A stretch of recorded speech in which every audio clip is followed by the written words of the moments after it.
사업주가 도와주지 못하면 정 부당한 행동을 반복한다면 고소하실 수가 있습니다. 인생은 실전이다. 그거를 해줄 필요가 있다라는 겁니다.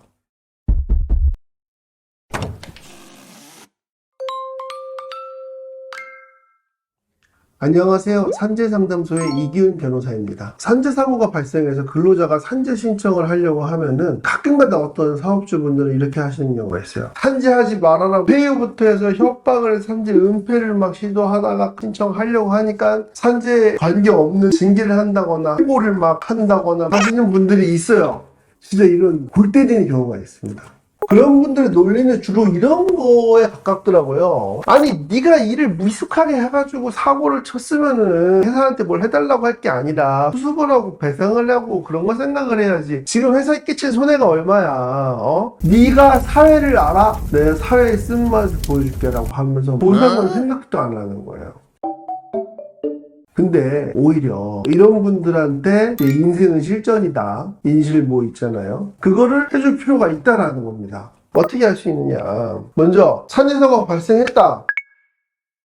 산재 사고의 경우에는 아닌 경우도 있지만 그 자체로 범죄가 됩니다. 예를 들면 안전장비를 안 해서 추락했다, 혹은 안전장갑을 제대로 안 해서 컨베이어 벨트에 손이 좀 꼈다 같은 경우는 업무상 과실치상의 범죄가 되고, 더해서 산업안전보건법 위반의 범죄가 됩니다. 그러니까 이런 부분은 고소의 대상이 될 수가 있겠죠. 그리고 사업주가 적극적으로 출금부를 조작을 한다던가 아니면 입막음을 해가지고 그런 사실이 없다는 식으로 거짓을 막 강요했다던가 산재 은폐를 시도한다, 그러면 산업안전보건법에 따라서 처벌 대상이 될 수 있습니다. 역시 이것도 고소할 수가 있는 거죠.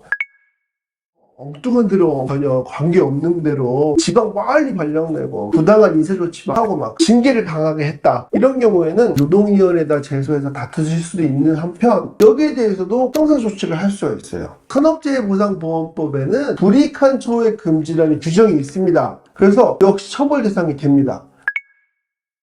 또 산재사고 후에 해고를 당했다. 그 해고는 부당한 해고입니다. 우리나라 근로기준법에는 산재사고가 발생해서 요양을 하게 되면은 그 요양기간과 요양기간 이후에 30일간은 해고를 못하게 되어 있습니다. 그러니까 그 기간 안에 해고한 거는 부당해고예요. 그럼 어떻게 해야 되냐? 이런 경우에는 부당해고 구제신청 또는 해고무효 확인 소송을 할 수가 있습니다. 부당해고 구제신청 같은 경우에는 다니시던 회사가 5인 이상의 사업장이고 해고된 지 3개월이 아니었다면 지방노동위원회 제소를 해서 부당해고 구제 신청을 할 수가 있어요. 다니시던 사업장이 5인 미만의 사업장이라던가 해고된 지 3개월이 지났다라고 하면은 해고무효 확인 소송을 법원에다가 제기하시게 됩니다. 그렇게 되면 소송을 통해서 구제를 받으실 수가 있습니다. 그럼 별도로 이게 부당한 해고를 한 것도 역시 범죄사실이 될 수 있어요. 근로기준법 위반입니다. 그러니까 관련된 내용으로 고용노동부나 경찰에다가 고소하실 수가 있습니다. 처벌 대상이 됩니다.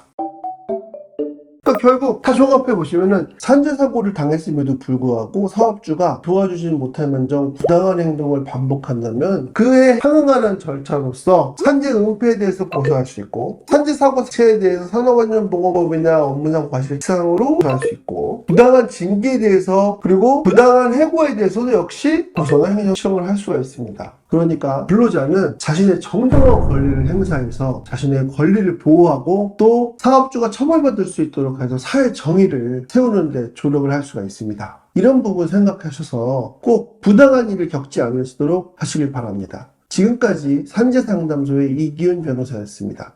감사합니다.